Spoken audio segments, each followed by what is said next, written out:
Good morning, dolls, and welcome to Little Gretchen's workshop. So today I'm here in the parlor hallway area. I'm just letting you watch while I hash out some of my ideas to bring the vision to life as far as the decor for this area.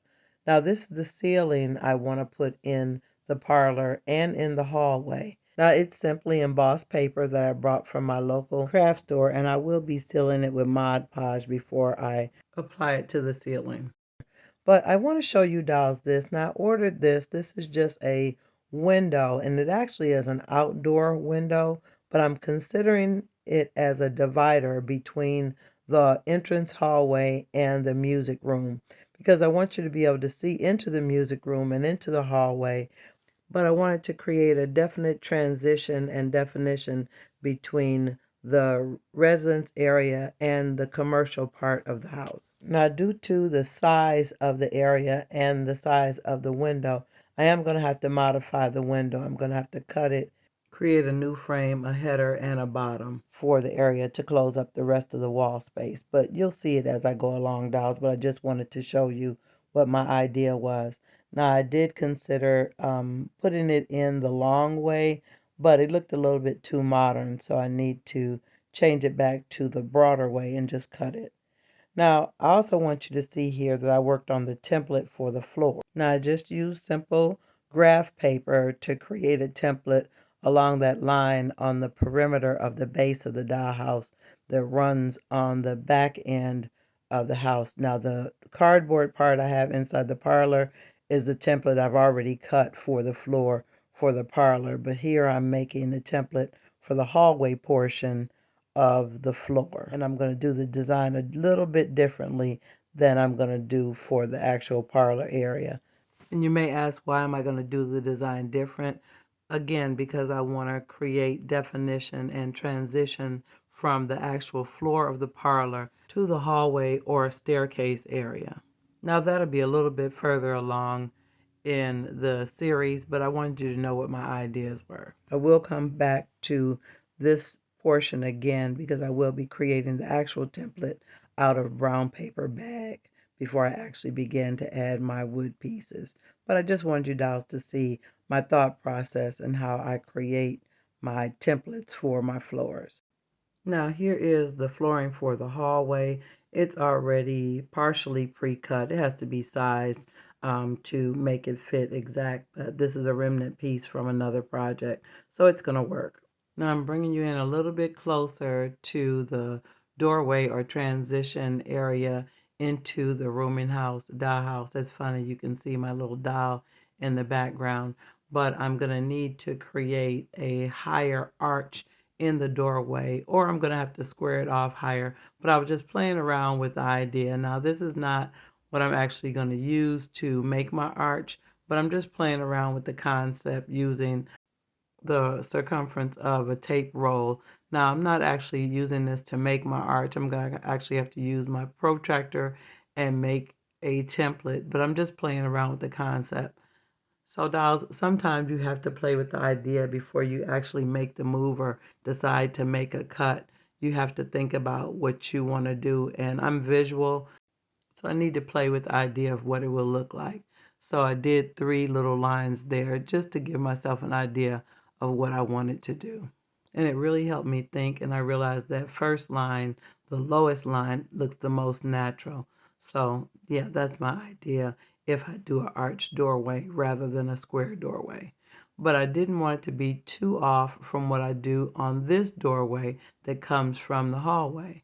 And again, I'm playing with the same concept or idea as whether to make this doorway arched or whether to square it off. And I also considered putting the doors in there just like in the dining room, but because of this limited space and how the doors would have to swing, a door just would not be a good option. And I'm definitely considering doing the whole curtain thing again for both of these doors, or possibly just leaving part of it open. So I'm going to work on the idea. I'm going to think about it a little bit more. I do like the arched effect on that door, but I'm thinking about doing, like I said, an actual curtain on this door, but I'll just have to think about it. But I just wanted you to see what my thought process was. And you can see here how I played around a lot with considering adding those double wrought iron doors like I have in the dining room space, but to me it's just not going to work in this area. Now, in addition to considering how I'm going to finish these two doorways that are right next to each other, I also have to consider the height, because the height of the finish of each door will still have to make sense as far as scale and where the opening actually appears. So I tried to make a little mark there at the top of the door, so I'll know that if I do a square door there, it shouldn't compete with the arch door that goes into the music room. So dolls, these are kind of little things you have to consider, especially when you're finishing a vintage or renovating an old dollhouse, because sometimes things in the house will just be strange. I can't imagine why they put two doorways right next to each other like that. But I'm going to have to look at some inspiration and some ideas and think of a way to finish this off so it'll be more natural and that it'll make sense as far as the flow of traffic in the house. So now, dolls, I'm turning my attention back to the parlor because I'm really excited about getting going with the decor in this room, because this is where Christmas is going to take place for the dolls. And I really need to bring this room up to speed, or up to a state that's at least workable for their celebration. Now, here's that fireplace I showed you all a couple weeks ago that I was considering using here. Now, I had considered also making a little potbelly stove for this room, but I really do like the idea of the fireplace. And although I don't have a chimney for the house, I'm still going to put this fireplace here and create a chimney breast for it. So those are one of the creative freedoms you have in a dollhouse. Things don't have to be structurally correct, and they don't have to even make sense architecturally. You can do what you want. I want a fireplace in this room. So yeah, I'm going to put it right here in the middle of a room that does not actually lead to a chimney access on the outside of the house.